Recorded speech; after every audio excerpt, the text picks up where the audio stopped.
There are those on YouTube and elsewhere who wish to deny the black African presence in Europe. They post their little videos with drawings and things depicting Moors as other than black, and would suggest to you that if there were blacks involved in the Moorish expansion in Europe, then they would be black slaves. The ignorant would have you believe that the only role that black Africans have played historically is as slaves. Now, these images tell the story. Not much more needs to be said.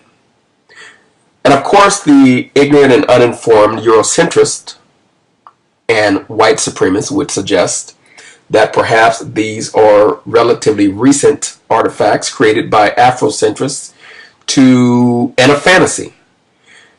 I'm not going to give you a history on these images and who these characters represent and where they are found at even today, because I would prefer that the detractors go ahead and expose their own ignorance by making such statements.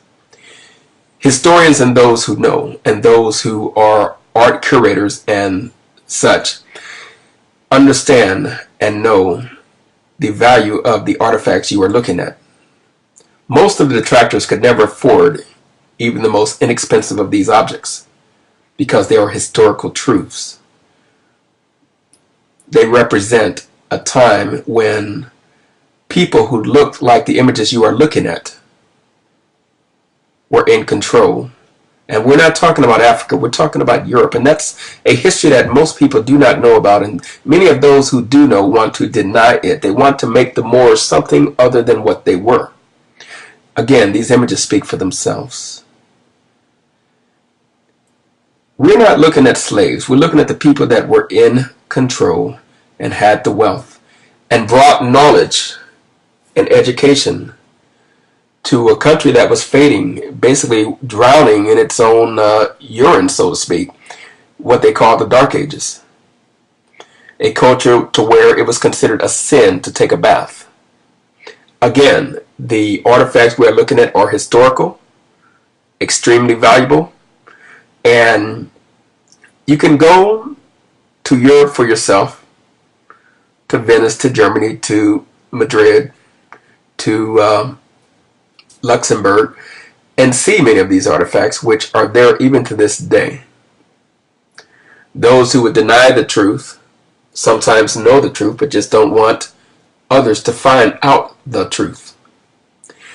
See, I'm showing images that no person in their right mind would ever suggest are other than Negroid. Many of the Moors were of a lighter skin complexion, particularly after a period of time. They were there for approximately 7 centuries, over 700 years that they were in control. And as it usually is with invaders, they do not bring their women and children with them. The women of the culture they overthrow become the spoils of war. So there does become a lightening of complexions.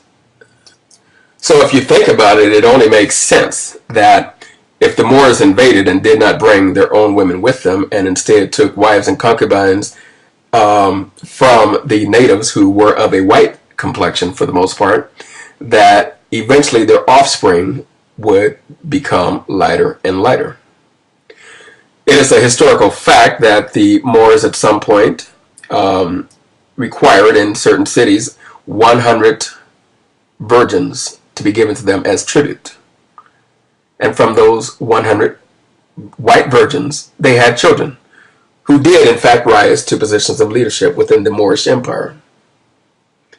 So of course there was a lightening of the complexion of the Moors, but what you're looking at is authentic, genuine, original Moors, the black Moors, the ones that those who represent Eurocentricity want to deny ever existed.